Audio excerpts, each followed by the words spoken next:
Maraming salamat po sa pagtangkilik ng ating video. Hinihikayat ko po kayong mag-like and subscribe para ma-update kayo sa susunod na nakabanata. Tara at umpisahan na natin. Ang taong tumayo kaagad at sinigawan ang baliw ay si Bethany. So paano kung masungit ako? Ano ang gagawin mo tungkol dito? Gantimpala ni Cassandra, ayaw nang mapabayaan.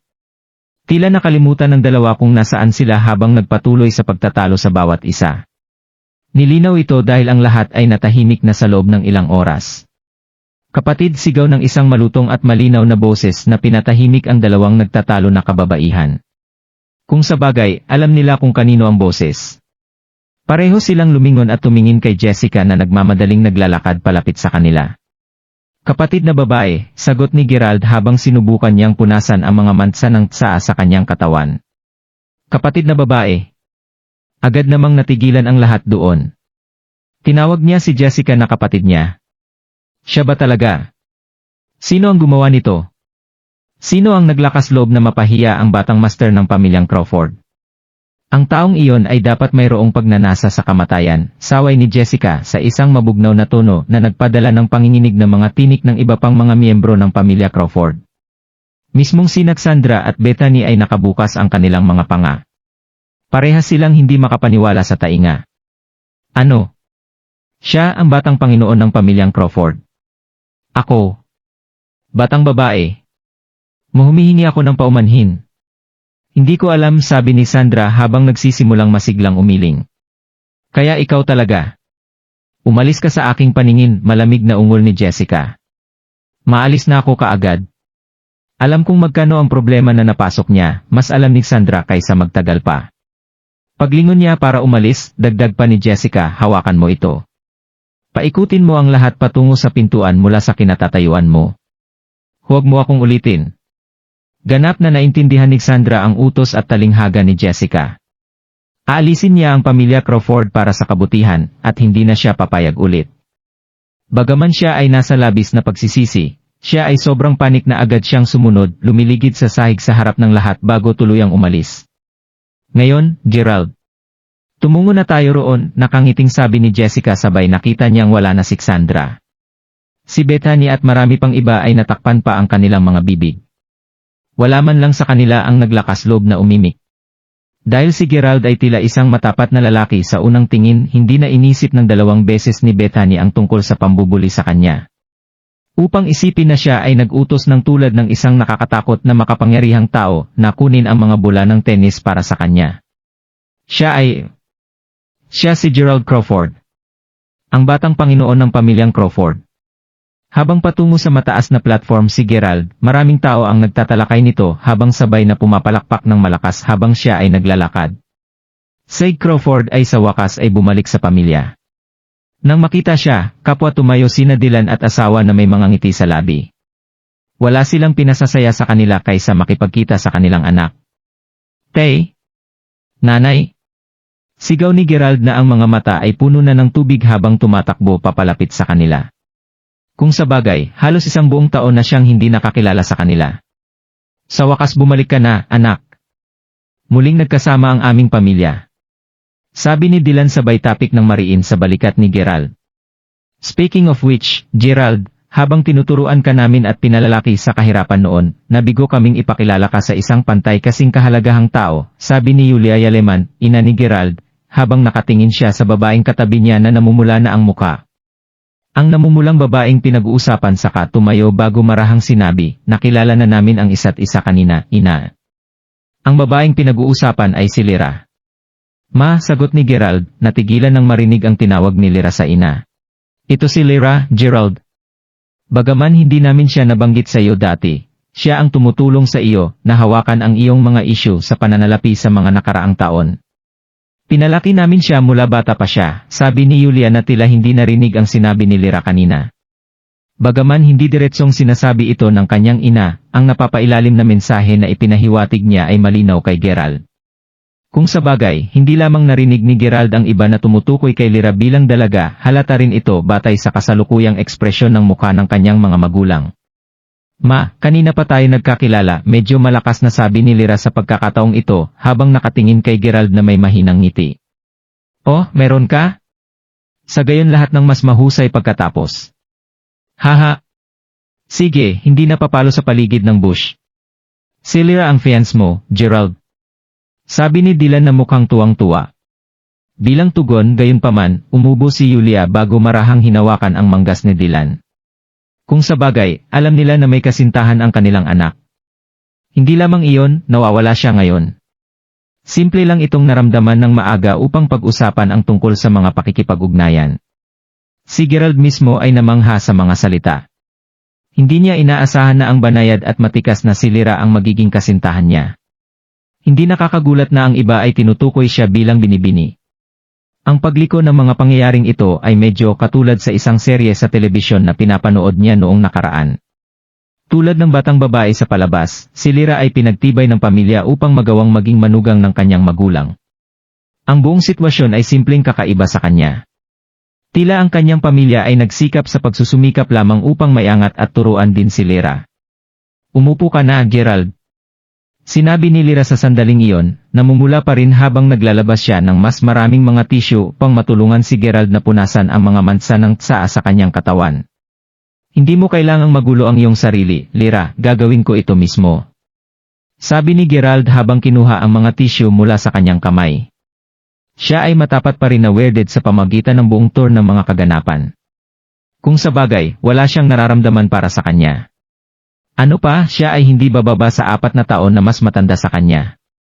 Habang totoo na ang kanyang kagandahan ay malapit ng walang kapantay, simpleng hindi matanggap ni Gerald ang isang bagay na ganito kadali, at ang pakiramdam ay nagpatuloy sa buong pagpupulong ng pamilya. Habang nagpapatuloy ang pagpupulong, puno ng saloobin ang ulo ni Gerald. Tungkol sa kung paano si Lyra ay nanatili dito sa mahabang panahon ngayon, at tungkol din sa katotohanan na ang kanyang ina ang nag-ayos para sa kanya na manatili dito sa una.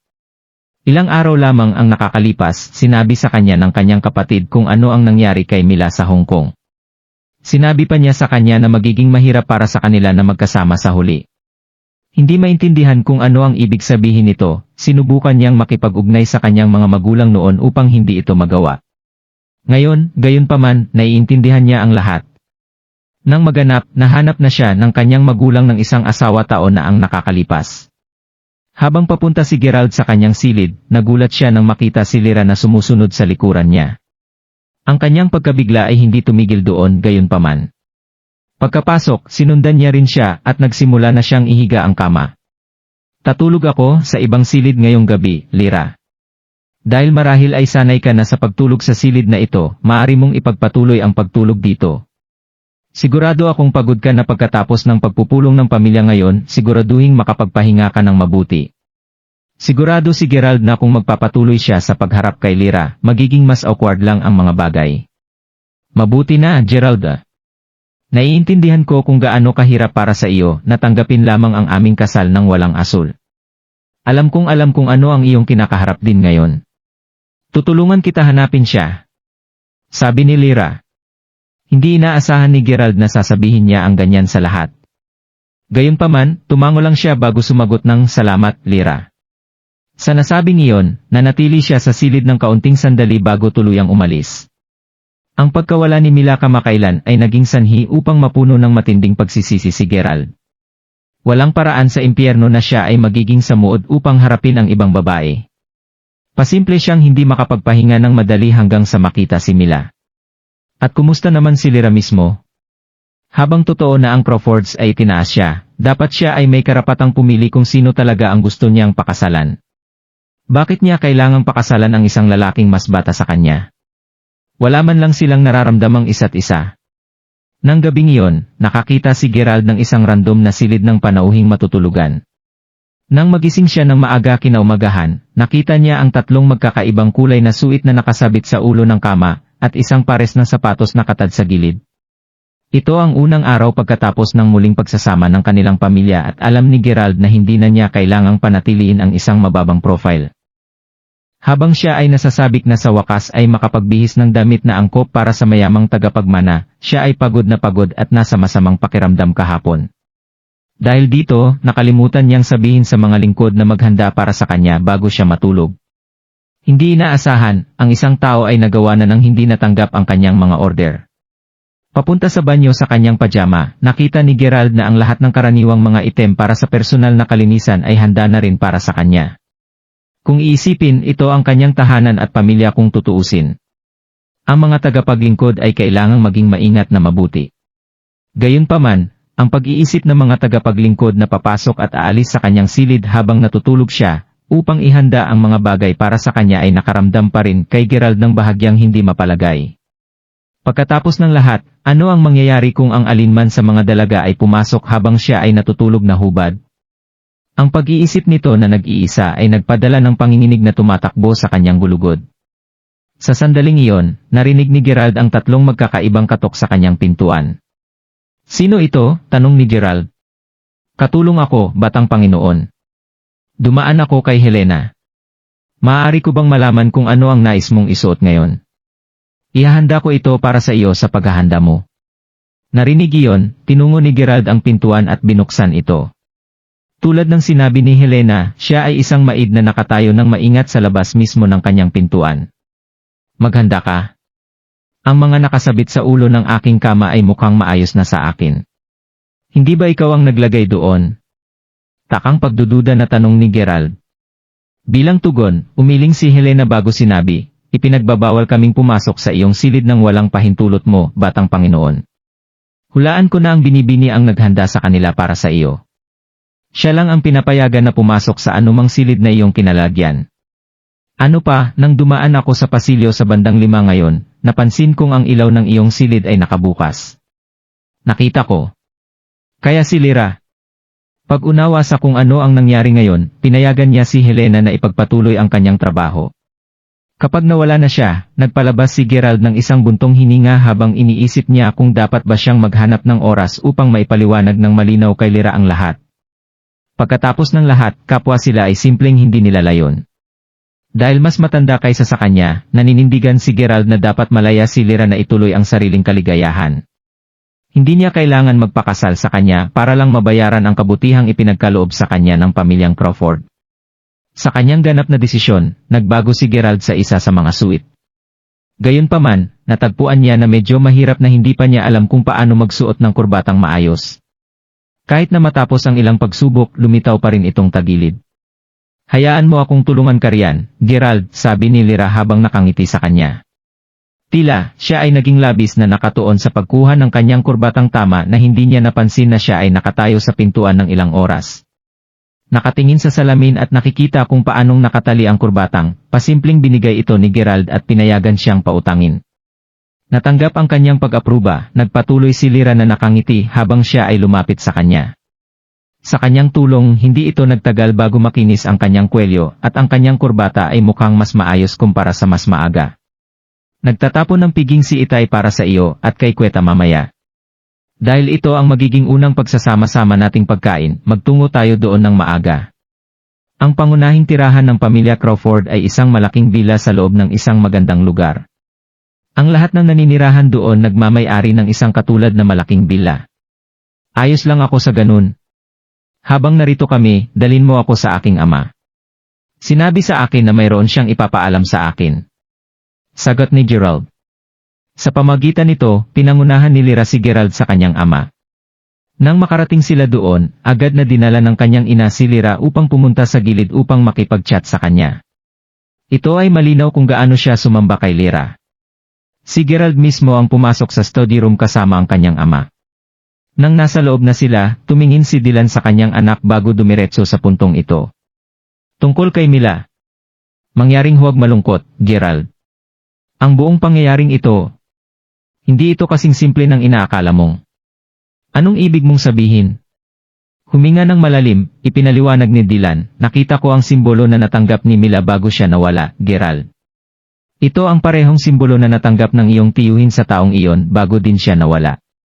Habang ang parehong mga insidente ay magkatulad, mas maraming mga pahiwatig, bukod sa ang katunayan na ang mga biktima ay nawala pagkatapos matanggap ang pendant na may simbolo, ay mahirap makarating. Gayunpaman, pagkatapos ng pagsisiyasat nito sa loob ng maraming taon, sa palagay ko nakakita ako ng ilang mga kaugnay na pahiwatig. Si Gerald, kapwa sila si Mila at ang iyong tiyuhin ay maaaring buhay pa." Sabi na Dylan sa tahimik na boses. "Totoo bang totoo yan?" tatay, sagot ni Gerald habang nagliliwanag ang mga mata. Tinawagan kita ngayon higit sa lahat upang talakayin ang insidente. Matanda ka na rin kaya dapat alam mo ang mga sikreto na nakuha ng aming pamilya, sabi ni Dylan habang dahan-dahang tinatapik ang balikat ng kanyang anak. Kita nyo, ang simbolong ito ay medyo kumikilos tulad ng isang sumpa. Tinawag ito ng mga tao na simbolo ng Sun Ligwe. Kailanman ang sinumang personal na makatanggap ng simbolo, nawawala sila sa loob ng 3 araw. To think na nakaharap ngayon si Mila sa pinagdaanan ng tito mo 20 taon na ang nakalilipas. Paliwanag ng kanyang ama. Ayon sa sinabi ni Fine, ang sumpa ay muling lumalabas tuwing 20 taon, at tuwing ito ay nangyayari, nawawala ang mga tao. Sinabi din niya na walang sinumang nakatanggap ng sumpa ang nakapagtakas dito. Sagot ni Gerald.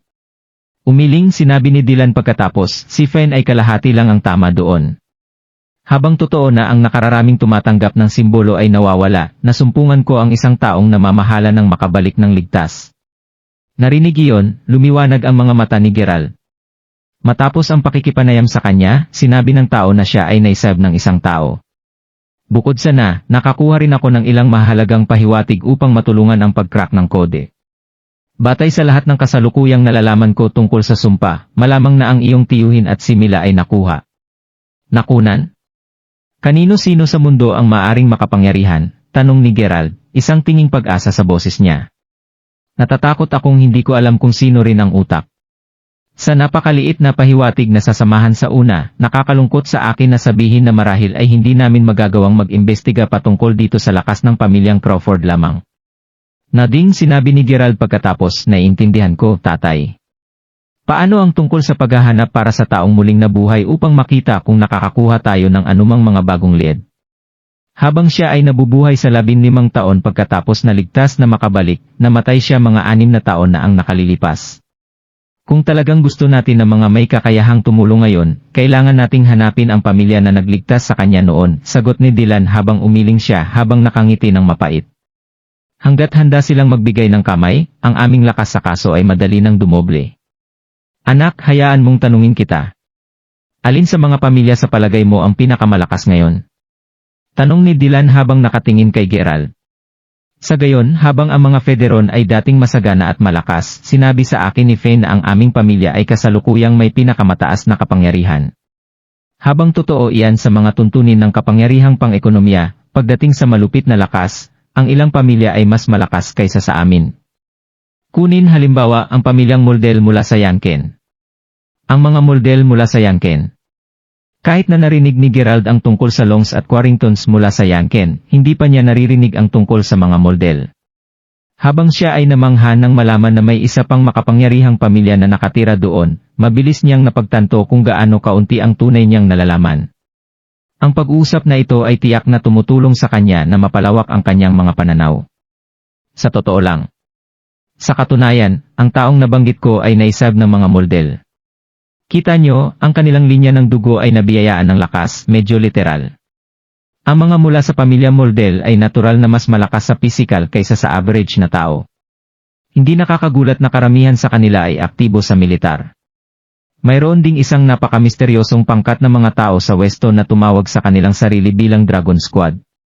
Anuman ang yaman ng isang pamilya, wala sa kanilang mga bantay ang malapit na ihambing sa mga nasa loob ng pangkat na iyon. Hindi rin iyon isang pagmamalabis. Ang mga nasa loob ng Dragon Squad ay maaaring pumatay ng walang kahirap-hirap at sa buong lihim kung nais nila.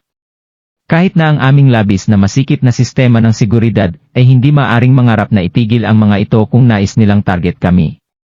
Sa buong mga taon, ang aming pamilya ay nag-recruit ng ilang mga dalubhasa at Panginoon upang protektahan ang aming sarili mula sa pamilyang iyon, kung sakali na magpasya silang patayin ang sinuman sa atin.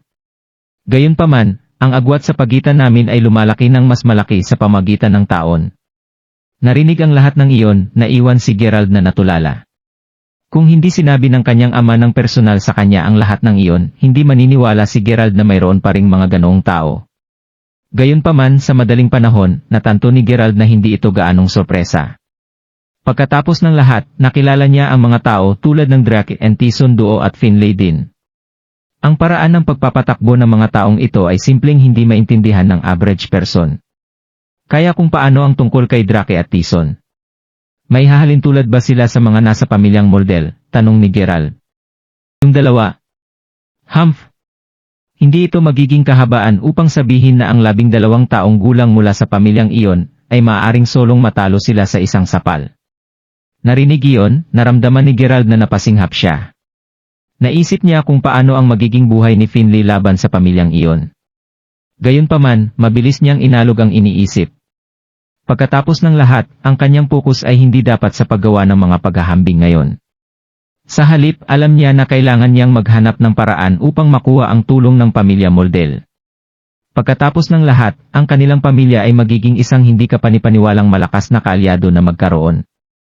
Ang mga Moldel ay naninirahan sa pag-iisa madalas. Kahit na hindi ko sila makikipag-ugnay sa kanila kung hindi ito ang aming huling paraan.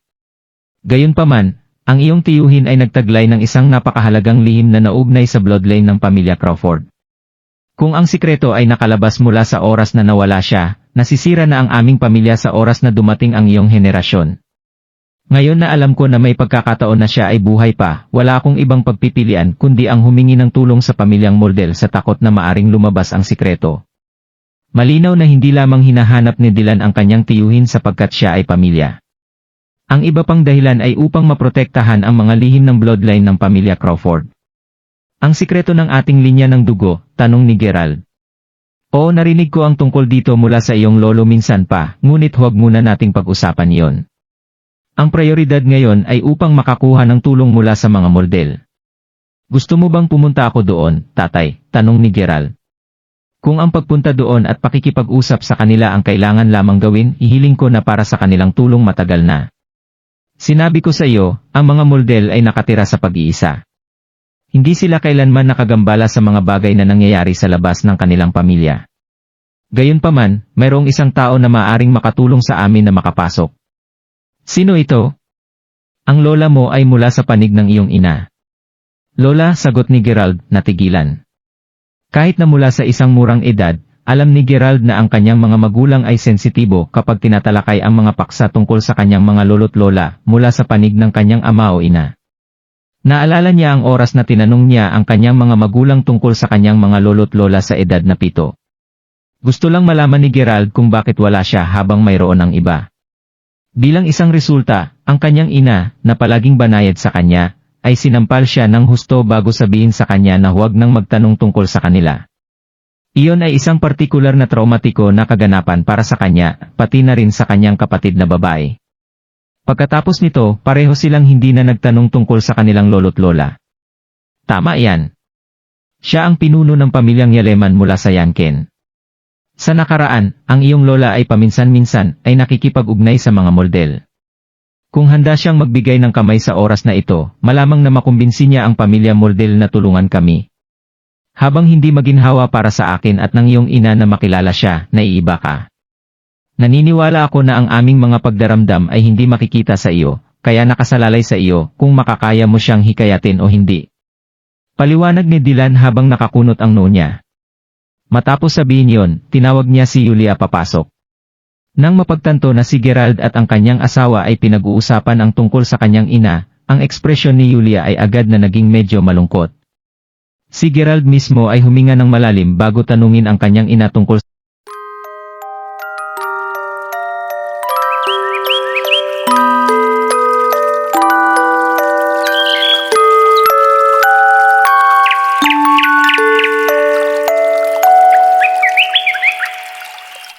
sa kanyang mga lolo't lola. Kung sa bagay, sinabi na ni Fine kay Gerald na kahit ang kanyang lolo ay buhay pa rin. Ano ang nangyari sa kanya?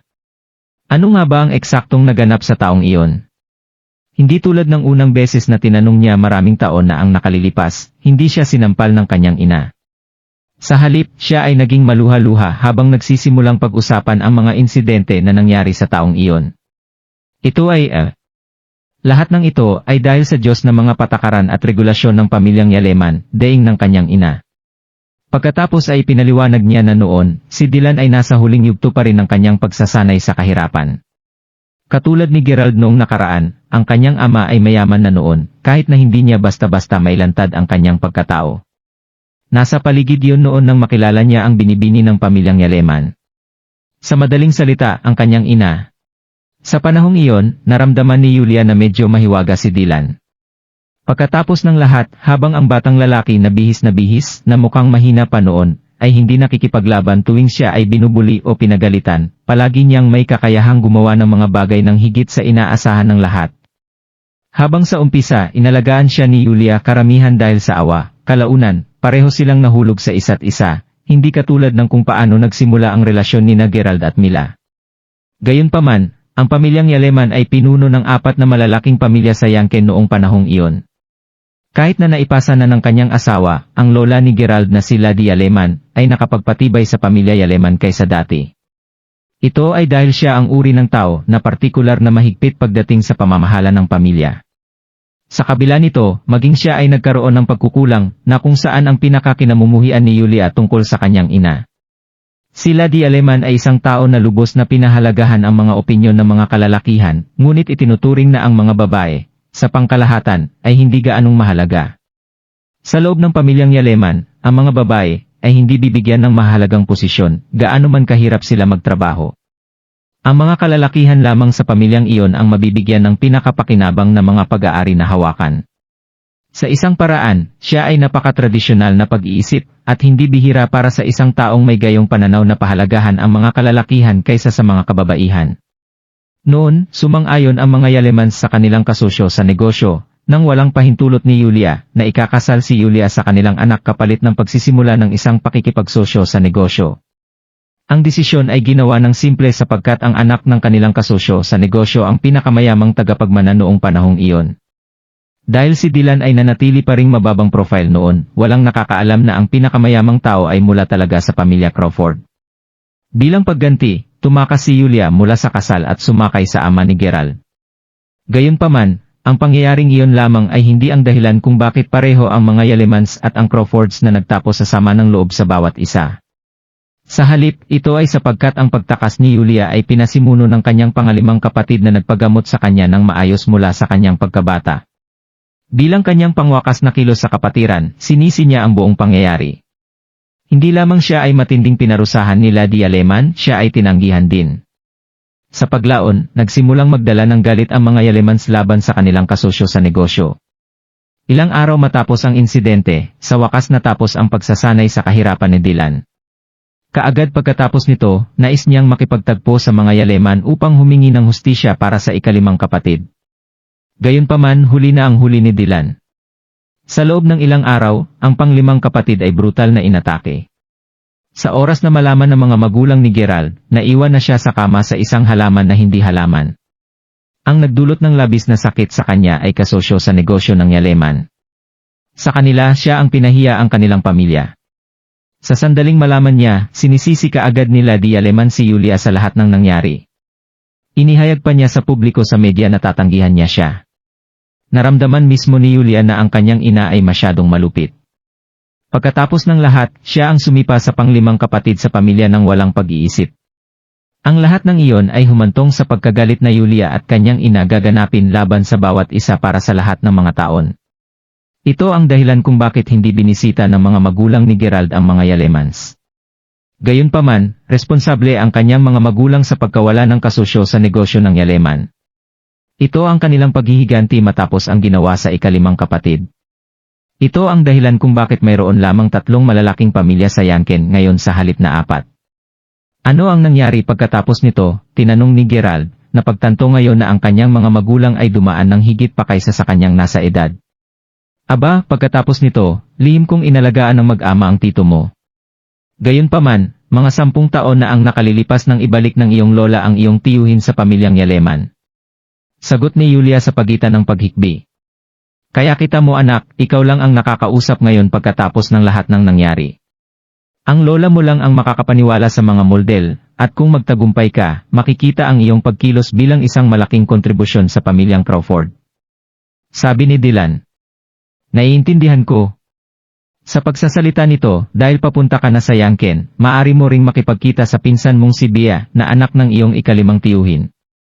Sa pagitan namin, lihim kong sinusuportahan siya sa lahat ng mga taon, ngunit anuman, sa kanyang tulong, ang mga bagay ay dapat na maging maayos para sa iyo.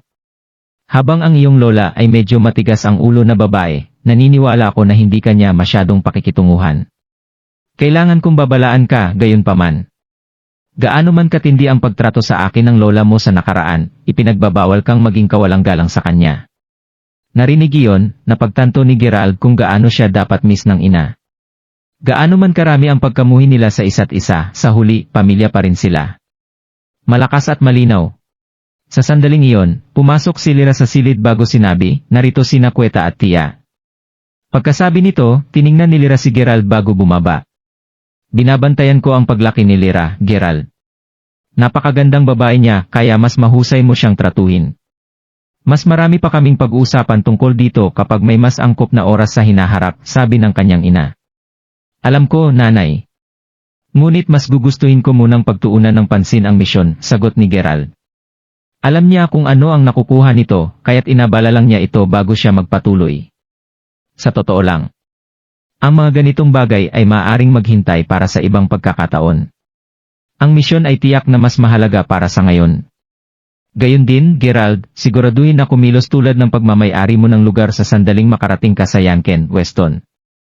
Pagkatapos ng lahat, ang lahat ng mga pag-aari ng aming pamilya sa Weston ay sasailalim ng iyong pamamahala at pangangalaga mula ngayon, kabilang ang iyong kapatid na babae. Alam ko na kay Fen tungkol dito, kaya't hindi ka dapat mag-alala tungkol sa mga detalye. Makalipas ang 3 araw malapit sa mga exit gate ng Yanken Airport, 2 kababaihan, ang isang nasa edad na, ang isa ay mas bata pa, ay makikita na nakasandal sa harap ng isang itim na Passat. Naturally, pareho silang nakakaakit ng kaunting pansin. Ang suot na matandang babae ay may suot at ang kanyang balat ay tila nasa mahusay na kondisyon pa rin. Tulad ng para sa mas bata, siya ay isang namumulaklak na kagandahan na parang katatapos lang niya sa unibersidad. Anong oras na ngayon? Bakit hindi pa siya nakarating? Nakakainis ang init sa akin.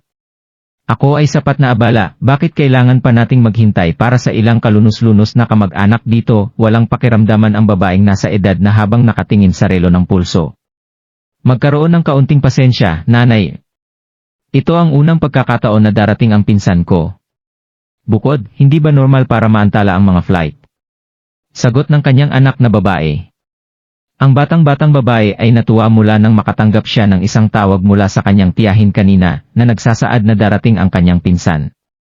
Pagkatapos ng lahat, habang alam niya na kapwa ang kanyang tiyahin at tito ay gumawa ng ilang uri ng trabaho sa pagtatrabaho sa ibang bansa, alam din niya na lihim nilang sinusuportahan siya sa buong buhay niya. Kasama rito ang pagkuha ng pinakamahusay na tutor para sa kanya, pagbibigay sa kanya ng pagkakataong makapag-aral sa pinakamagandang paaralan at marami pa. Habang palaging nais niyang bisitahin ang mga ito, hindi siya pinapayagan dahil sa ilang hindi alam na mga kadahilanan. Manalo ka. Alam mo, maaari ka lang magmaneho dito. Bakit eroplano gaano katindi ang isang pagmamaneho? Lahat ba ng mga Yalemans ay ganito? Parehong ang iyong ama at ang kanyang nakakadismayang kapatid na babae ay sigurado na kumilos sa parehong paraan, malamig na kinutya ang babaeng nasa edad na. Inay, ang aking tiyahin ay patuloy na sumusuporta at nagbabayad sa aming pamilya kahit na matapos ang lahat ng mga taon. Sigurado akong alam mo ito, kaya bakit mo masasabi ang ganoong bagay? Manalo ka. Kung hindi pa siya nakakasama sa talo sa panahong iyon, ang iyong ama ay hindi mapunta sa kanyang kasalukuyang estado sa una. Ang aming katayuan sa loob ng pamilyang Yaleman ay hindi mapuputol kung hindi lamang nagawa iyon ng iyong tiyahin.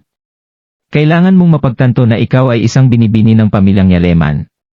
Dapat ay mayroon kang parehong mga pribileyo tulad ng iba pang nakakaakit at mukhang murang mga pinsan mong babae. Ang lahat sa kanila ay may mga pangkat ng kotse na sumusunod sa kanila saan man sila magpunta. Samantala, isang Passat lang ang natigil namin. Dapat mo ring malaman na ikaw lang ang gumagawa ng mga ganitong bagay.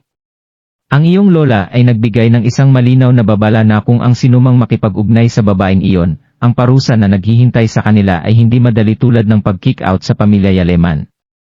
Alamin na dahil sa iyong mga nakababaliw na aksyon, maaari kong mawala ang aking trabaho. Nakakainis. Nakikita kung gaano naiinip ang hitsura ng kanyang ina na natiling tahimik ang dalaga. Sa halip, pinili niyang sabik na tumingin sa exit gate. Sa totoo lang hindi niya alam kung ano ang hitsura niya. Gayunpaman, dahil napakaganda ng kanyang tiyahin, natitiyak niya na ang gwapo ng pinsan niya. Maaari ka bang maging biyaya Leman, Tanong ng isang binata na hinihila ang kanyang bagahe sa likuran niya habang naglalakad palapit sa kanya. Nakita niya ang pangalang Gerald na nakasulat sa karatula na nagtulak sa kanya na lumakad na may ngiti sa labi.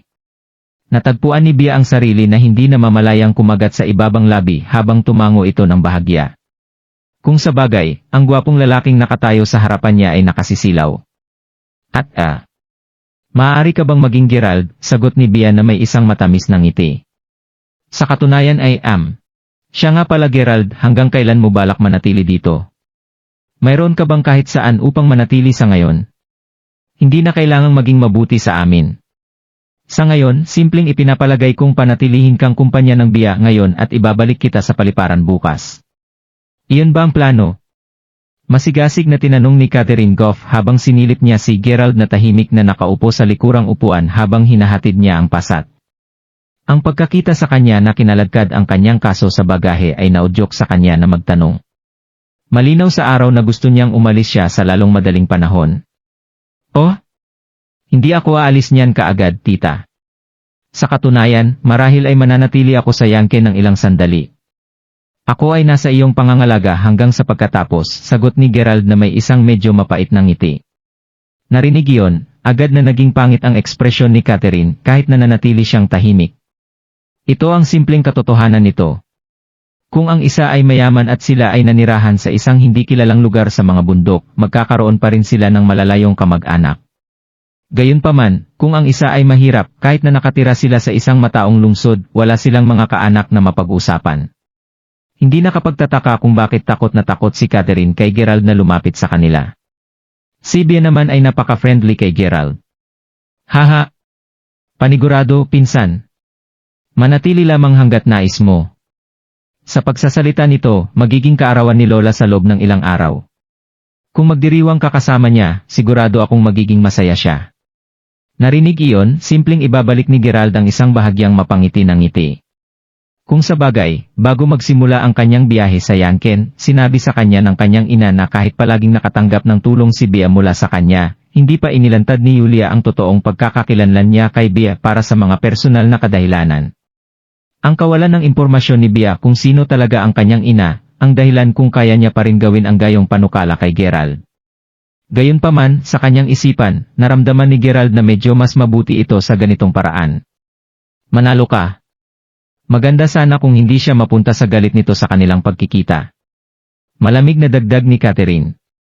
Ngayon bakit mo nasasabi ang ganyan, Mom? Habang totoo na ang lola ay walang magandang relasyon sa aking tiyahin at tiyuhin, hindi ba siya nagtatanong tungkol sa kanila paminsan-minsan? Sagot ni Bea habang nakatingin sa ina. Pasimple itong hininga ni Catherine bago sinabi, Gerald, alam ko kung bakit ka nandito. Mula sa sandaling narinig ko na pupunta ka upang makipagkita kay Lady Aleman, alam ko na nais mong bumalik sa aming pamilya upang makakuha ka ng bahagi sa aming mga pag-aari. Tagumpay. Isaalang-alang ito upang maging mahusay na payo mula sa akin. Sumuko ka habang kaya mo. Kung kahit ang aking pamilya ay hindi nakakakuha ng gaanong marami, may isip lamang ng isang maliit ang maliit na pag-aari na matatanggap mo. Kung namamahala ka upang makapasok sa una, iyon ay. Tiyak na nakita ni Catherine ang mga bagay sa pamagitan ng iba't ibang pananaw kumpara sa mga normal na tao. Gayunpaman, simpleng ngumiti ng mapait si Gerald habang umiling. Hindi niya talaga kailangang bigyan siya ng isang paliwanag kung bakit siya totoong narito. Pagkatapos nito, sinimulan niyang kaswal na makipag-chat kay Bea. Kung sa bagay pareho silang pinsan. Parehas silang dalawa na sa kalaunan ay magiging malapit din sa bawat isa. Bilang isa sa 3 pinakamalaking pamilya sa Yanken, ang mga Yalemans ay mayroong maraming mga sangay ng pamilya sa loob nito. Dahil tradisyonal na may pag-iisip sila di Aleman, mahigpit siya sa paghawak ng anumang mga isyu tungkol sa kanyang mga anak. Hanggat ang alinman sa kanila ay maaaring makakuha ng kanyang pabor o mag-ambag sa pamilya, ito ay lubos na taasan ang suporta na kanilang natanggap mula sa kanya sa mga tuntunin ng mapagkukunan. Ang sistemang ito ay likas na nagtrabaho laban kina Bea at kanyang ina, na parehong nagbahagi ng pantay na mababang katayuan sa loob ng pamilyang Yaleman. Ang katotohanan na ang panglimang kapatid na lalaki ay nasa isang vegetative state pa rin ay hindi nakatulong sa kanilang sitwasyon. Napakababa ng kanilang mga katayuan kung kaya't ang iba sa pamilya ay halos hindi napansin ang mga ito. Pagkatapos ng lahat, si Catherine ay binigyan lamang ng isang napakaordinaryong post sa loob ng pamilya. Bilang isang resulta, kapwa siya, ang kanyang anak na babae ay nanirahan lamang sa isang ordinaryong kapitbahayan. Si Gerald mismo ay nagsisimulang makita kung gaano komplikado ang mga bagay sa loob ng pamilyang Yaleman. Sa una ay hindi niya masyadong iniisip ang tungkol dito nang unang sabihin sa kanya ng kanyang ina na ang mga bagay ay hindi talaga ganoong kasimple sa loob ng pamilyang iyon. Naiintindihan na niya ngayon kung ano ang ibig sabihin nito. Makalipas ang ilang sandali makarating sa kanilang bahay, si Bea ay magtungo lamang upang kumuha ng ilang mga grocery nang tumawag si Catherine. "Humintay ka muna, Bea. Mayroong isang bagay na kailangan kong sabihin sa iyo." Sa pamagitan nito, pareho silang iniwan ng ilang sandali kay Gerald upang magsalita ng lihim. Nang walang magawang gawin, pumasok si Gerald sa silid kung saan naroon ang kanyang tiyuhin. Palaging pinagsisisihan ni Julia ang insidente na nangyari sa ikalimang kapatid. Kahit nasa kasalukuyang kapangyarihan ng Crawford pagdating sa kadalubhasaan sa medisina, wala sa mga doktor ang malapit na tulungan siyang makabawi.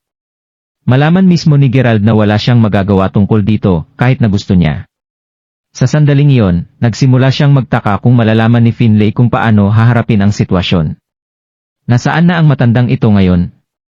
Maya-maya pa ay umalis na si Bea upang kunin ang mga sangkap at agad na bumaba si Gerald sa balak na umalis din pagkatapos ng lahat. Sa pagkawala ni Bea, alam ni Gerald na titiisin niya ang walang tigil na komentaryo ni Catherine nang nag-iisa, at wala siyang sinabi na kailanman ay maganda. Tulad ng iniisip niya kung anong palusot ang maibibigay niya sa kanya, nagsimulang mag-ring ang kanyang telepono nang magawa niya ito sa huling hakbang. Ito ay isang hindi kilalang numero. "Magandang araw, Batang Panginoon, pumunta ako sa pangalang Philip Hodges.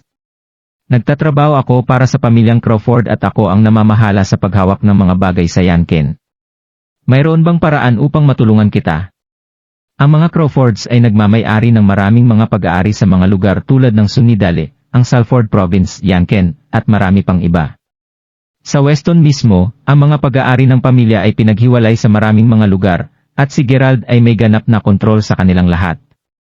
Hindi misteryo kung bakit tinatrato ng mga tao tulad ni Philip si Gerald tulad ng kanilang Panginoon. "Hindi ngayon. Makikipag-ugnay ako sa iyo kung may kailangan ako," sagot ni Gerald. "Mahusay, Batang Panginoon. Sa totoo lang, may isang bagay na maaari mong tulungan ako. Kailangan kita upang makakuha ako ng isang bagong kotse." Sa sandaling iyon nang maalala ni Gerald na pasat lang ang hinimok ni Catherine. Si Bea mismo ay tila alam kung paano magmaneho, subalit siya ay sumakay sa kanyang scooter nang siya ay nagtungo upang kumuha ng mga sangkap. Dahil nandito na siya, baka kumuha din siya ng maayos na sasakyan para kay Bea. "Mahusay, Master. Anong modelo ng kotse ang gusto mo?" Ang isang Phantom ay simpleng hindi gagawin. Iminumungkahi kong mag-order ng pinakabagong modelo mula sa ibang bansa. "Hindi na kailangan iyon. Makuha mo lang sa akin ang isang serye ng bumupito." "Ako." "Kita nyo," sagot ni Philip na parang nakatulala. Matapos may bahagi sa kanya ang address at detalye ni Bea, tumayo si Gerald nang hindi na sinabi ang iba pa. Mismong si Gerald ay mayroong mas kaunting pangangailangan pagdating sa mga kotse. Katatapos lamang niyang magpatuloy sa kanyang paglabas sa labas, nakita niya si Catherine na tumatakbo pababa ng hagdan sa likuran niya na nagmamadali. Ang kanyang cellphone ay nasa kamay. "Saan ka pupunta, tita?" tanong ni Gerald. "Manalo ka." "Hindi ako sigurado kung kanino natin ito pinagkakautangan, ngunit talagang napapahamak tayo ngayon." Hindi sinasadyang napakamot ni Bea ang kanyang scooter sa kotse ng ibang tao sa paradahan ng kotse sa grocery. "Saan pa ako pupunta? Tagadala ka ba ng malas o ano?" pagmamaktol ni Catherine habang nakatingin kay Gerald.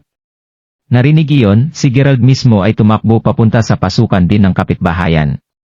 "Lahat mangyaring magpatotoo para sa amin. Ang babaeng ito dito ay gasgas ang aming sasakyan ngunit siya ay walang kahihiyan upang kahit na nais na aminin sa kanyang pagkakamali," sigaw ng isang lalaki na mukhang mga 30 taon. Sa tabi niya, tumayo sa tila asawa niya. Nang marinig ang kanyang puna, si Bea ay simpleng ngumiti ng malamig bago balisa sumagot, "Wala akong ginawang bagay. Inihinto ko na ang scooter bago ka dumating. Ang iyong asawa ang humimok ng masyadong malapit sa akin pagkatapos nito." Ang totoo ay nais lang ni Bea na mabilis na umuwi kaagad matapos niyang bumili ng mga sangkap. Kung sa bagay, gusto niyang magluto ng masarap na pagkain para sa pinsan niya. Ang mag-asawa mismo ang totoong may kasalanan. Ang kotse ay bago at ang asawa ng lalaki ay nais na subukan ang pagmamaneho nito. Sa kasamaang palad, nang may dumaan na ibang kotse sa kanila, ang kanyang biglaang pagkabalisa ay naging sanhi upang siya ay masyadong magmaneho sa scooter ni Bea, na nagresulta sa gasgas. Upang may sab ang muka, mali ang pag-akusa nila kay Bea para sa kanilang sariling pagkakamali. Anong nangyari dito? Tanong ni Catherine nang pareho silang dumating ni Gerald sa pinangyarihan. Nang makita na narito na sila ngayon, nagsimulang ipaliwanag ni Bea kung ano ang nangyari. Manalo ka. Lahat ng iyong sinasakyan ay isang scooter. Bakit ka pa masyadong lumibot? Nakakainis, malamig na sumbat ng asawa ng lalaki habang nakabraso. Malinaw na naisip niya na siya ay nakahigit dahil nagmamaneho siya ng isang Mulima series. Hindi na kailangang magtalo, tanungin lamang natin ang may-ari ng lugar para sa surveillance footage. Tatawagan ko sila ngayon, idineklara ni Catherine. Si Gina? Pumunta ka sa kanya ang footage, Sinta. Pansamantala, tatawag ako kay Brandon. Panginis ng babae. Brandon? Aling Brandon? Tanong ni Catherine, natigilan nang marinig ang pangalang iyon. Naturally, pinag-uusapan ko ang tungkol sa Brandon na nagmamay-ari ng lugar. Narinig iyon, naging hindi ka panipaniwala si Catherine nang makita ang ibang babae na naglalabas ng kanyang cellphone. Pagkatapos ng lahat, si Brandon ay isang tanyag na tao dito na nagmamay-ari ng maraming mga nightclub sa lugar. Kung ang babaeng ito ay tunay na pamilyar kay Brandon, alam ni Catherine na siya ay nasa maraming kaguluhan. Habang totoo na si Catherine ay hindi dapat ganito kadali takot bilang isang miyembro ng pamilyang Yaleman, kung siya ay simpleng umasa sa mga Yaleman upang harapin ang sitwasyon, siguradong sasawayin siya ni Lady Yaleman dahil sa nagdulot ng kaguluhan para sa kanilang pamilya, kahit na ang madaling mapangalagaan ang sitwasyon. Naiintindihan iyon, alam ni Catherine na wala siyang pagpipilian kundi ang sumuko. Wala talaga siyang katapangan na gamitin ang pangalan ng pamilya Yaleman para sa isang maliit na isyu. Kahit na alam niya na ang kanyang anak na babae ay marahil walang sala, talagang hindi alam ni Catherine kung ano pa ang maaari niyang gawin. Sige at tawagan mo siya doon, pasigaw na sabi ni Gerald. Nagulat ang babae nang marinig ito. Nagdududa ka ba na kilala ko siya? Ayos. Tatawag ako ngayon, pagmamaktol ng babae, habang tinapik ang kanyang telepono bago ito inilagay sa tainga. Sa sobrang kaba ni Catherine ay agad niyang sinamaan ng tingin si Gerald bago sumigaw, manahimik ka lang at tumabi ka na. Ano ang impyerno na alam mo? Kasunod nito, tumingin siya sa babae bago sinabi, umaari nating talakayin ito ng maayos. Paano ang tungkol sa kabayaran? Magbabayad kami para sa pinsala. Ngayon iyon ang gusto kong marinig. Dahil iminungkahi mo ito, $1,500 lamang ang dapat gawin. Sagot ng babae. Napangisi ng kanyang mga ngipin, pagkatapos ay sumagot si Catherine. Mabuti. $1,500 ito. Tiyak na hindi ito ayos. Hindi namin dapat sila binabayaran, nanay, sigaw ni Bea sa isang balisa na tono. Hindi ikaw. Tatawag lang ako sa telepono nun. Sabi ng babaeng sabaw. Ang kanyang kayabangan ay umakyat sa isang bagong mataas ngayong alam na niya na si Catherine ay buong nasupil. Pagkatapos ng lahat, paano maaring ihambing ang isang rider ng scooter sa isang tao na nagmaneho ng bu? Sinabi ko na nagbabayad ako, sagot ni Catherine nang walang magawa. Nang malapit na niyang mailipat ang pera sa kanila gamit ang kanyang cellphone, ilang mga naninirahan ang nagturo sa gate ng komunidad bago sumigaw, Hoy! Tumingin doon. Ang bagong-bagong kotse na iyon ay mukhang napakaganda. Di nagtagal, maraming iba pa ang nagsimulang sumigaw nang makita nila ang bagong Mupito series na nagmamaneho patungo sa mga pintuan ng komunidad. Ang modelong iyon ay nagmula sa ibang bansa. Hulaan ko nagkakahalaga ito ng hindi bababa sa $14,000. Napakamarangya. Alam ko diba? Napakagandang kotse. Habang patuloy na pinag-uusapan ng lahat ang tungkol sa kotse, hindi mapigilan ni Gerald na maramdaman na si Philip ay isang napakahusay na tao. Pagkatapos ng lahat, nagbigay lamang siya ng utos hindi pa matagal na ngayon ang kotse. Natigil ang kotse nang makarating ito sa pasukan ng pintuang bayan, at lumabas ng isang akmang lalaking may suot na katad na bota na mukhang halos 40. Nang makita ang karamihan ng mga tao na nakatayo roon, tinanong niya, humihingi ng paumanhin, ngunit paano ako makakarating sa Unit 2 sa pagtatayo ng 12? Unit ng dalawa, iyon ang aming unit, sabi agad ni Catherine. Ay, napapadali nito ang mga bagay. Nandito ako upang ihatid ang kotse. Mangyaring ipakita sa akin ang daan patungo sa iyong unit kung hindi ito masyadong magulo. Sagot ng lalaking sobrang magalang. Maaari ka bang maging farewell? Tanong ng mag-asawa mula noon sa isang nagulat na tono. Sa katunayan ay Nagkakilala na ba tayo dati? Nakangiting sabi ni Farewell. Maaaring hindi mo alam kung sino kami, ngunit tiyak na alam namin kung sino ka. Ikaw si Farewell. Ang chairman ng punong tanggapan ng BMO sa Weston.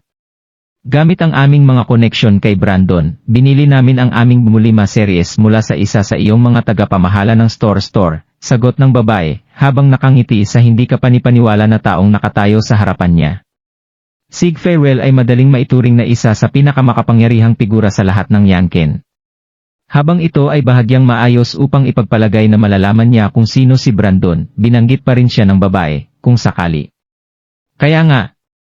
Salamat sa iyong suporta, sagot ni Farewell habang tumango ito sa kanya. Ito ay lubos na halata mula sa kanyang reaksyon na wala siyang ideya kung sino si Brandon. Marahil ay hindi niya alam kung sino ang tagapamahala ng tindahan, pabayaan ang katulong na tagapamahala ng tindahan na pinag-uusapan ng babae. Si Philip ba ang nagsabi sa iyo na ihulog ang kotse? Tanong ni Gerald habang naglalakad papunta kay Farewell, ang kanang kamay sa kanyang bulsa. Narinig ang tanong ni Gerald, agad na natigilan si Farewell. Matapos iskan siya mula ulo hanggang paa, sumagot si Farewell sa isang magalang na tono, sa totoo lang, ito nga. Sinabi niya sa akin na ihatid ang kotse sa isang dalaga na ang pangalan ay Biyaya Lehman. Nakumpleto ko na ang lahat ng iba pang kinakailangang formalidad. Ngumiti si Farewell kay Gerald. Ito dapat ang taong sinabi ni Hodges na hindi siya kwalipikadong malaman sa pangalan. Pagkatapos ng lahat, walang paraan na ang iba pang mga kabataang lalaki na kaedad niya ay maaring makilala ang isang misteryosong figura. Bia, ayon ay Iyon ang aking anak na babae.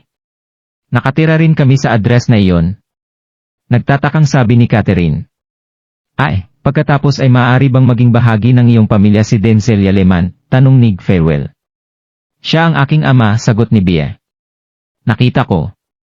Pagkatapos ang kotse na ito ay opisyal na pag-aari mo ngayon, Miss Yaleman. May nagsabi sa akin na ibigay ko sa iyo ang kotse.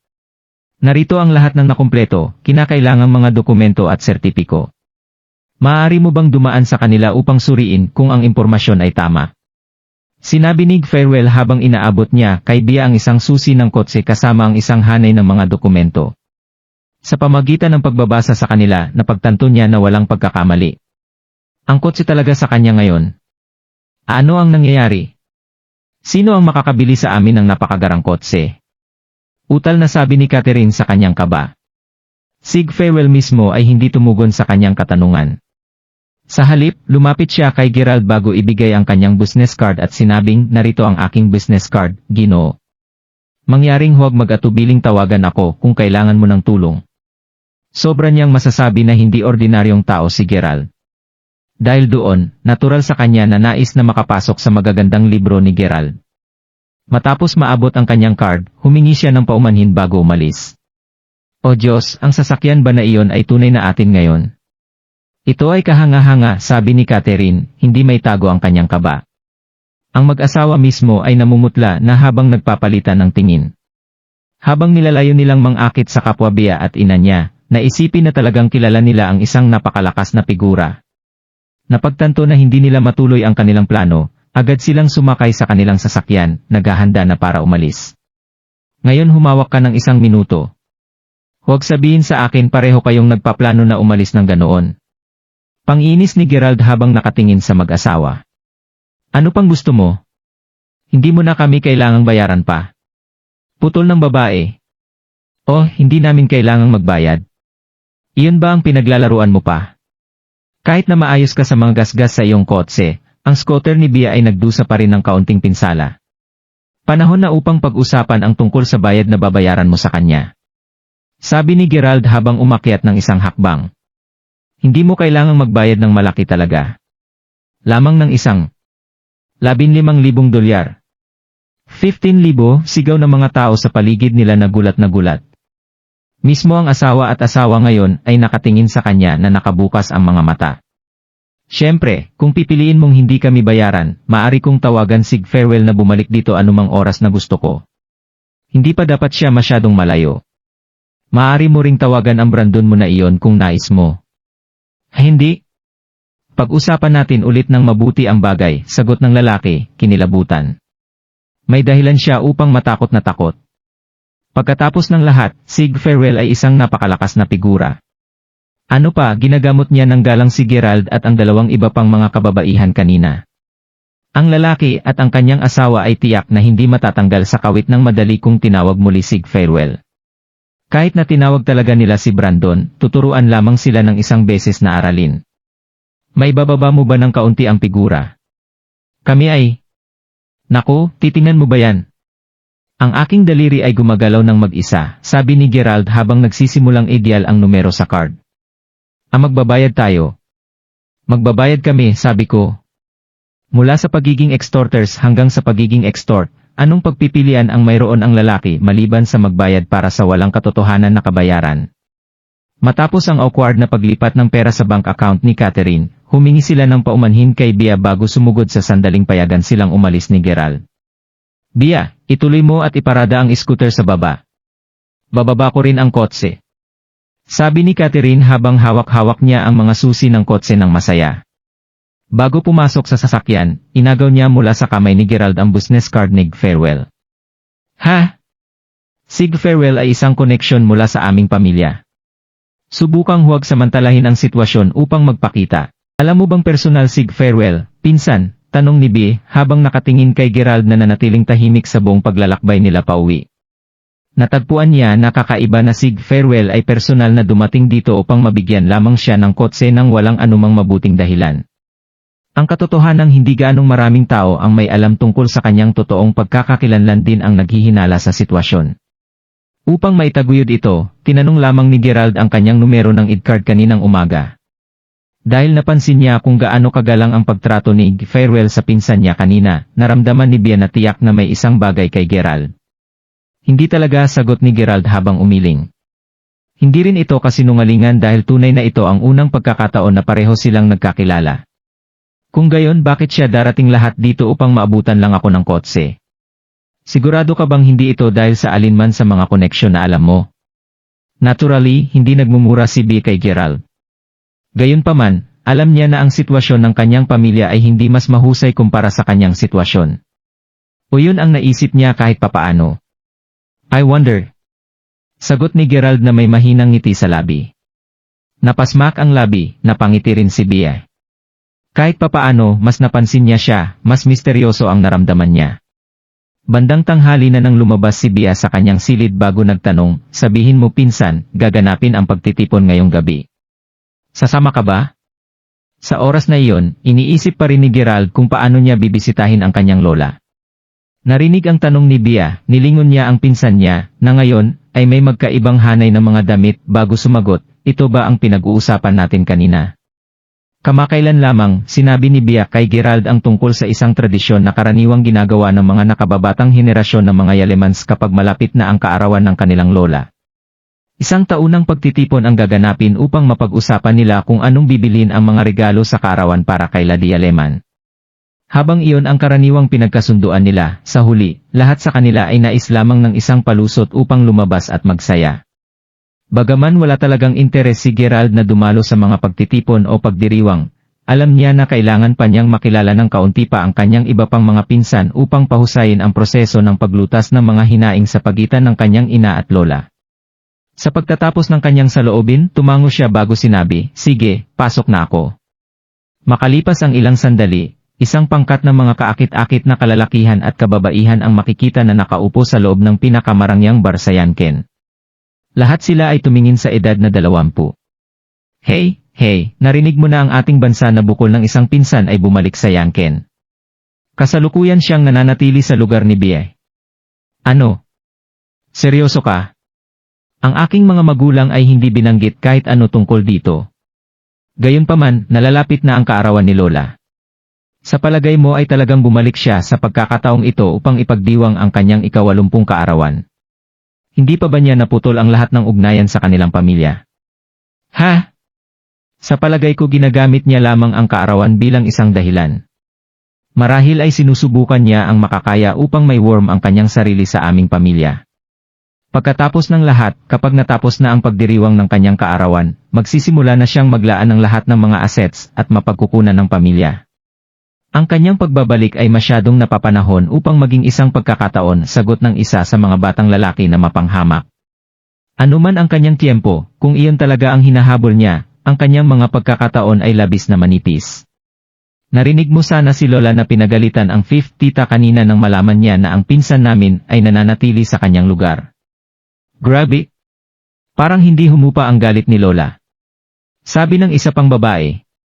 Speaking of which, his name is Gerald, kung naalala ko ng tama. Sa narinig ko, sa kanyang pinakamahirap, halos hindi niya kayang kumain. Naalala ko ng malinaw ang sinabi ni Lola nang malaman niya ang tungkol doon noon. Sinabi niya na hayaan silang maging bago sabihin na walang sinuman mula sa pamilya ang pinapayagan na makasama sa kanila. Well oo, ngunit matagal na iyan. Mag-isip tungkol sa mas kamakailang mga oras. Hindi mo ba naalala na tinanong talaga ni Lola ang tungkol sa kung kumusta sina Jessica at Gerald sa pagdiriwang ng kanyang kaarawan noong nakaraang taon? Ginawa niya. Tinanong niya kung kumusta silang dalawa. Kahit na hindi namin alam kung ano ang ginagawa ng kanyang kapatid na babae, may nagsabi na ang bukol ng bansa mismo ay nag-aaral sa unibersidad. Habang patuloy na tinatalakay ng lahat ang bagay sa kanilang sarili, bumukas ang pintuan ng pribadong silid at sumakdol sa isang binata na sinamahan ng dalawang batang babae. Ay, nandito ka, Yura. Loob ng pangkat na iyon nang tumayo sila. Si Yura ang panganay na apo ng pamilya Yaleman, at siya rin ang paboritong apo ni Lady Yaleman. Bilang isang resulta, ang lahat sa pangkat ay natural na tumingin sa kanya. Well, maaga kayong lahat. Gayunpaman, bago ang anupaman, nais kong ipakilala ang aking mga kaibigan dito. Ang dalagang ito ay aking kaklase sa unibersidad. Maaari mo siyang tawaging Marilyn. Tungkol sa kagandahang ito, ang kanyang pangalan na Gia, siya ay ang kaklas noong high school ni Marilyn noong nasa Mayberry City pa siya, sabi ni Yura habang nakatingin kay Gia. Nakatayo sa tabi ng maganda na si Marilyn, ang kagandahan ni Gia ay napalakas, at ang kanyang mahusay na pagugali ay naging kaakit-akit sa kanya. Nang una niyang makilala si Gia, hindi niya inaasahan na madama siya ng sobra sa kanyang kagandahan mula nang siya ay sanay nang makita ang mga magagandang babae. Matapos magpalitan ng pagbati, tiningnan ni Yura si Gia bago nagtanong ng nakangiti, speaking of which, you don't mind me calling you Gia, right? Bilang tugon, umiling-iling lang si Gia. Upang maging matapat, ngayon lang dumating si Gia sa Yanken. Sa una ay hindi niya nais na pumunta kahit saan, ngunit ang pag-iisip na iyon ay hindi tumagal mula nang tinawag siya ni Marilyn ilang sandali lamang matapos na anyayahan siya sa pagtitipon. Kahit na ayaw pa talaga niyang pumunta, sa huli, hindi niya mailabas si Marilyn. Pagkatapos ng lahat, si Marilyn ay isa sa ilang mga tao na talagang nakilala niya sa Yanken. Oh, halika, Gia. Huwag masyadong gloom. Lahat kayo ay nagmula sa mayayamang pamilya, kaya dapat nakakasama kayo ng maayos. Tayo'y magsaya. Hahaha. Sabi ni Marilyn nang makita niya kung gaano hindi mapakali ang hitsura ni Gia. Sa katunayan, simulan na natin ang kasiyahan. Dagdag ni Yura na nakangiti. Hindi pa tayo makakapagsimula, Yura. Ang ilang mga tao ay hindi pa rin dumating. Oh? Sino pa ang wala dito? Tanong ni Yura. Well, nandoon pa rin si Bia at ang kanyang bansa na bukol ng isang pinsan. Ay oo, B. Paano ko malilimutan? Ngunit ano ito tungkol sa isang country bumpkin? Marahil ay pinag-uusapan mo ang tungkol kay Gerald. Ang anak ng babaeng iyon na hinabol ng lola mula sa pamilya noon. Habang ang karamihan sa kanila doon ay tumingin ng mababa sa mga hinabol sa labas ng pamilya, karaniwang tinutukoy pa rin nila si Yulia bilang kanilang tiyahin. Nang marinig nila si Yura na tumutukoy sa kanya bilang ang babaeng iyon, pinaramdam nito sa ilan sa mga junior member na medyo hindi komportable. Bagaman totoo iyon, wala sa kanila ang nagsabi tungkol dito. Hindi nakakagulat na galit si Lola sa ikalimang tiya kaninang hapon. Kaya patuloy pa rin ang pakikipag-ugnay ni Bea kay Gerald, pang-inis ni Yura. Dahil ang ina ni Yulia at Yura ay hindi maganda ang pag-aayos noong bata pa si Yura, natural lamang na kunin niya ang likas na pagkamuhi ng kanyang ina kay Gerald at sa kanyang pamilya. Gerald? Nagulat na tanong ni Gia at Marilyn pareho nang marinig ang kanyang pangalan. Nang maramdamang sorpresa sila, natigilan si Yura ng tanungin, alam ninyong dalawa kung sino siya. Ayun, nag-aaral si Gerald sa Mayberry City. Habang walang sinabi si Gia, totoo siyang medyo nasasabik ngayon. Gayunpaman, nakaramdam din siya ng pag-usisa. Bakit sa lupa alam ni Marilyn kung sino si Gerald?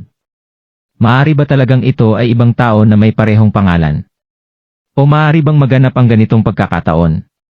Kilala mo rin si Gerald, Gia? Tanong ni Marilyn sa isang nagulat na tono. Kahit na ito ay para lamang sa isang maikling sandali, isang komplikadong damdamin ang sumilay sa mukha ni Gia habang sinabi niya, maaring ito ay isang tao na may parehong pangalan. Ngunit gayunpaman, ano ang gusto ni Gerald mo, Marilyn? Ha? Well, hindi ko alam kung pareho ba siyang tao, ngunit alam mo kung paano ang aking ama ay patuloy na gumagalaw dahil sa trabaho, tama ba? Bilang isang resulta, nag-aral ako sa maraming mga paaralan bago ako lumaki. Ako ay nasa high school nang magsimulang magtrabaho ang aking ama sa isang proyekto sa Seren County. Ito ay sa aking bagong paaralan doon kung saan ko nakilala si Gerald na taga-Tago. Seren County. Hahaha. Tama na siya. Sinabi ng isang tao mula sa karamihan ng tao habang ang natitira sa kanila ay tumawa. Oh God, for real? Gerald de Paupers talagang kamag-anak mo. Sagot ni Marilyn, mistulang gulat ang mukha niya. Nakalulungkot, ayon sa batas, totoo ito. Gayunpaman, ang mga Yalemans ay mayroon at hindi kailanman makikilala si Gerald bilang bahagi ng aming pamilya, sabi ni Yura na may nakangiting-ngiti sa labi. Si Gia mismo ay wala talagang pakialam kung ano ang sasabihin ng iba tungkol sa kanya. Sa halip, simpleng nasasabik siya na posibleng darating siya. Darating ba si Gerald mamaya, Yura? Tanong ni Gia. Bilang tugon, tumango si Yura bago sinabi, inaako ko na dinala siya ni Bia. Magsalita tungkol sa Diablo. Nang matapos ang kanyang pangungusap ay bumukas ang pinto at pumasok si Bia. Nang makita na wala si Gerald, hindi mapigilan ni Gia na makaramdam ng bahagyang pagkabalisa. Hindi ba sumama ang bukol na iyan, Bia? Tanong ng isa sa mga batang babae doon. Dahil si Bia ay karaniwang itinuturing na pinakamababang ranggo sa loob ng kanilang pamilya, walang sinuman ang seryoso sa kanya. Ito ang dahilan kung bakit tinawag pa rin nilang Bumpkin si Gerald kahit na panauhin siya ni Bia. Oh, napunta siya sa mga gents. Malapit na siya rito. Sagot ni Bia. Sa lahat ng katapatan, hindi talaga siya nasisiyahan sa pakikilahok sa mga gayong pagtitipon. Kung sa bagay, ang agwat sa pagitan niya at ng iba pa niyang mga pinsan ay napakalawak. Siya ay bahagya sa parehong mundo tulad ng mga ito. Dito lang siya dahil wala siyang mapagpipilian. Ha? Masayang masaya. Marahil ay naramdaman niya ang kaba dahil ito ang kauna-unahang pagkakataon na dumalo siya sa isang pagtitipon sa isang napakahusay na venue. Sabi ng ilang batang babae habang nakayakap sa bibig habang tumatawa. Narinig iyon, lahat ay nagsimulang tumawa din sa sandaling iyon nang bumukas muli ang pinto ng silid. Gayunpaman, sa halip na ang bansa na inaasahan nilang banga ng bansa, sinalubong sila ng isang matangkad, binata na mukhang payat at sa totoo lang medyo gwapo. Kaswal siyang nakabihis at ang mga kamay ay nasa bulsa habang papasok sa silid. Tahimik ang lahat ngayon at kahit na ang ilan sa mga batang babae ay nakikipagpalitan ng tingin sa isa't isa, natulala sa pambihirang ugali ng kaakit-akit na lalaki. Dito, pinsan. Maupo ka, nakangiting sabi ni Bia habang nakahawak ito sa braso. Siya ang ating bansa na bukol ng isang pinsan. Marami sa mga batang babae ang naparalisa ngayon sa gulat. Inaasahan nila na si Gerald, na bilang isang bata, ay mahirap at may kahila-hilakbot na kumpiyansa sa sarili na magkaroon ng isang mababa at dampen na imahe. Upang maging isang tao na magmumukhang nag-aalala at maingat na kumilos saan man siya magpunta. Gayunpaman ang gagapang na binata na nakatayo sa harap nila ngayon ay wala na. Nang babatiin na sana ni Gerald ang gulat niyang mga pinsan, biglang may tumama sa likuran niya. Well, D.N. Ikaw talaga, Gerald. Bakit ang bongga mo? Bet hindi mo naman inasahan na makikita mo ako, diba? Sabi ni Marilyn habang nakayakap. Naturally, siya ang tumama sa kanya. Diyos dim nito. Ikaw, sagot ni Gerald, gulat na gulat nang makita ang pamilyar na mukha. Sinabi sa katotohanan, gayunpaman, hindi niya talaga maalala kung sino siya para sa buhay niya. Ano, nakalimutan mo na ba ako? Tanong ni Marilyn habang nakabraso.